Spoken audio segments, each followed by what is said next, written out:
Someone throws verbal daggers at you, expecting you to bleed emotions all over the floor. But instead of catching those daggers and throwing them back, you do something they never saw coming. You simply don't catch them at all. You'll let them hit the ground with a pathetic clink while you stand there, unshaken, unbothered, and utterly in control. Welcome to the most underrated superpower in human history.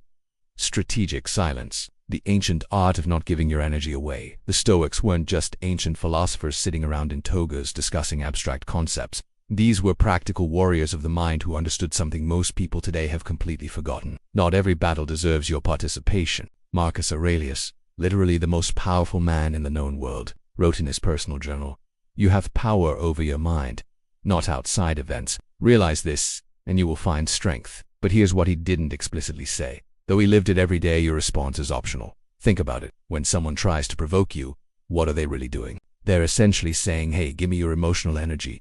Let me control your inner state. Dance to my tune. And most people, they hand over that control faster than someone giving up their Netflix password. Why silence drives people absolutely crazy. Here's where it gets psychologically fascinating. Human beings are wired for response. We're social creatures who expect action and reaction. When you break that pattern, when you refuse to play the game, something incredible happens in the other person's brain. They start questioning everything. Did they hear me? Are they ignoring me on purpose? Why aren't they reacting? What are they thinking? Am I losing my power over them? That last question, that's the big one. Because people who try to provoke you are usually seeking one thing: confirmation that they can affect you. Your silence doesn't just deny them that confirmation. It completely flips the script. Suddenly, they're the ones who are emotionally invested. They're the ones losing their cool. They're the ones looking desperate for a reaction. Meanwhile, you're over there living your best life, channeling your inner stoic emperor. The neuroscience behind the silence strategy. Let's get nerdy for a second because science backs up what the ancient Stoics intuited. When someone attacks you verbally and you respond emotionally, your brain's amygdala hijacks your prefrontal cortex. You literally become less intelligent in that moment. But when you choose silence, your prefrontal cortex stays in the driver's seat. You'll remain rational, calm, and strategic. Meanwhile, the other person's amygdala is throwing a full tantrum because they're not getting the emotional feedback they were expecting. It's like they're trying to start a fire, but you're not providing any kindling. Eventually burn themselves out trying to create flames from nothing. Social media, the digital arena of unnecessary battles. Social media, where keyboard warriors go to die slow, embarrassing deaths. The comment sections are graveyards filled with people who thought they had to respond to every troll, every critic, every random person with a strong opinion and weak critical thinking skills. But here's the thing about online provocateurs. They're seeking dopamine hits from engagement. Your angry response, that's premium content for them. Your long, defensive explanation, they're screenshotting it to share with their friends. Your silence, that's their worst nightmare. No engagement means no dopamine, no response means no content, no reaction means no power. The most successful people online understand this instinctively. They engage with positivity and ignore negativity. They feed the good energy and starve the bad. It's Stoicism 101 in the digital age. The relationship revolution.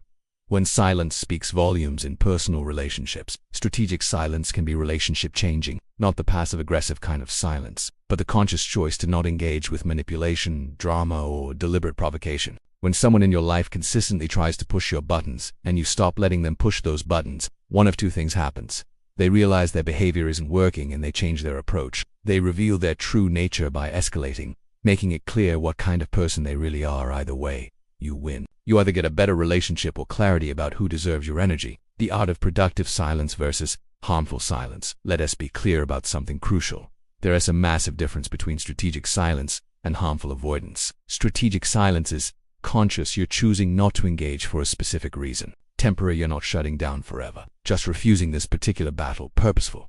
Your silence serves a greater goal. Powerful. You're maintaining control of your emotional state. Harmful silence is passive-aggressive punishment. Avoiding necessary difficult conversations, shutting down from fear or insecurity, using silence to manipulate others. The Stoics would never advocate for harmful silence. They were all about courage, wisdom, and doing what's right. Sometimes doing what's right means speaking up, but often it means having the wisdom to know when not to speak. You don't owe anyone your emotional reaction. You don't owe anyone your energy. You don't owe anyone your participation in their drama. Your silence is not their victory. The ancient Stoics knew this secret, and now you do too. The question is, will you use it? Because in a world full of noise, drama, and unnecessary conflict, the person who masters the art of strategic silence doesn't just survive, they thrive. Don't respond to them. Your silence is their end. And that, my friend, is how you win without fighting.